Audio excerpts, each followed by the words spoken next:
Hi அஸ்ஸலாமு அலைக்கும். நாங்கள் இப்போ வித்தியாசமான ஒரு பருப்பு கறி ஆக்க போகிறோம். இதுக்கு தேவையான பருப்பு, மிளகுத்தூள், வெள்ளைப்பூடு, ஜீரகத்தூள், உப்பு எல்லாம் போட்டு அவிச்சு வச்சுருக்கோம். அதுக்கு தேவையானது கடுகு எடுத்து வச்சுக்கோம். கடுகும் பெருஞ்சீரகம் வெந்தயம் எடுத்து வச்சுக்கோம். 3 சாமான். தேவையானது இந்த தக்காளி எடுத்து வச்சுக்கோம். கருவேப்பிலையும் ரம்பம் எடுத்து வச்சுக்கோம். காஞ்ச வச்சிக்காய், வெங்காயம், வெள்ளைப்பூடு. இப்போ தாளிக்கிறத காட்டுவோம். சரியா? சட்டி அடுப்பில் வச்சுட்டேன். இப்போ சட்டி காயும் போது எண்ணெய் ஊற்ற போகிறோம். இப்போ எண்ணெய் ஊற்றுறோம்.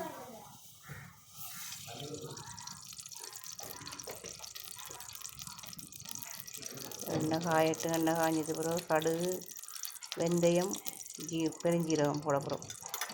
நேரம் போடுறோம். செப்பாக போட்டுட்ருக்கோம்.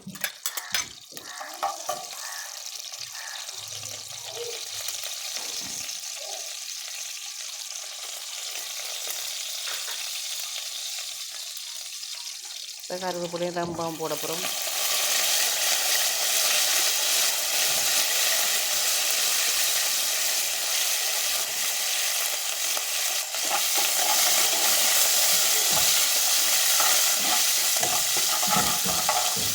தக்காளியும் சின்ன வெங்காயமும் வெள்ளைப்பூடும் போடுறோம்.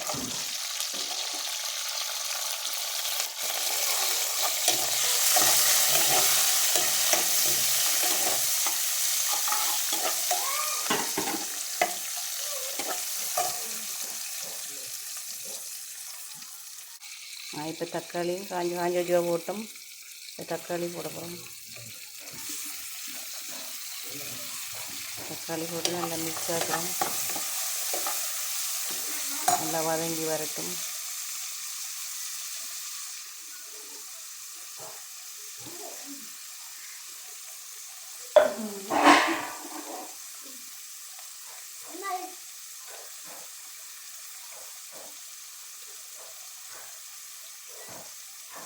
இப்போ மஞ்சத்தூள் போட போகிறோம். மஞ்சத்தூள், கறித்தூள், கறி மசாலா தூள் 2 ஸ்பூன், காஷ்மீரி மிளகுத்தூள் போட போகிறோம். அது ஒரு 2 கரண்டி, அது 2 ஸ்பூன் போட்டுருக்கேன். நல்லா மிக்ஸ் ஆகலாம்.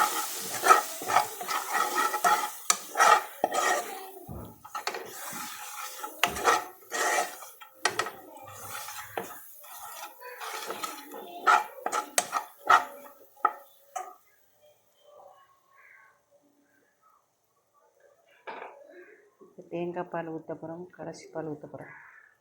தேங்காய் பாலில் அதிகம் விட போகிறோம்.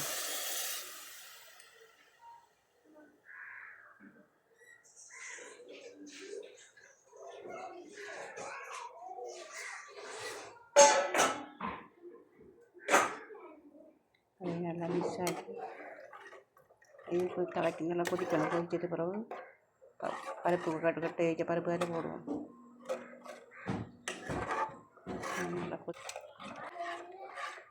நல்லா முதலாம் பால் ஊற்ற போகிறோம். எடுத்து வச்சு இந்த முதலாம் பால் ஊற்றிட்டோம். இந்த முதலாம் பால் கொதிக்கக்கூட வட்டி வச்சிருக்கிற பருப்பு அவிச்சு வச்சுருக்கிற அதை போட்டு போட போகிறோம்.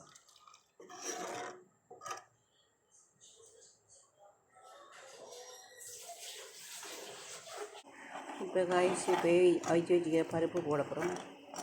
அவிச்சு வட்டி வச்சுருக்கோம். இந்த பருப்பு துண்டு அது இப்போ போட போகிறோம். நல்லா அவிஞ்சு வத்தி வரணும்.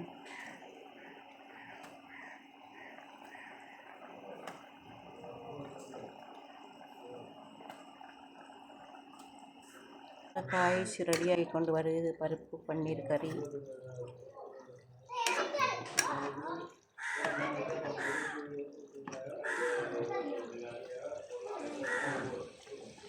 இதில் லெமன் ஜூஸ் கொஞ்சம் ஊற்றுவோம். லாஸ்ட்டு லெமன் ஜூஸ் ஊற்றப்புறம் லெமன் ஜூஸ் ஊற்றுறோம். ஓகே,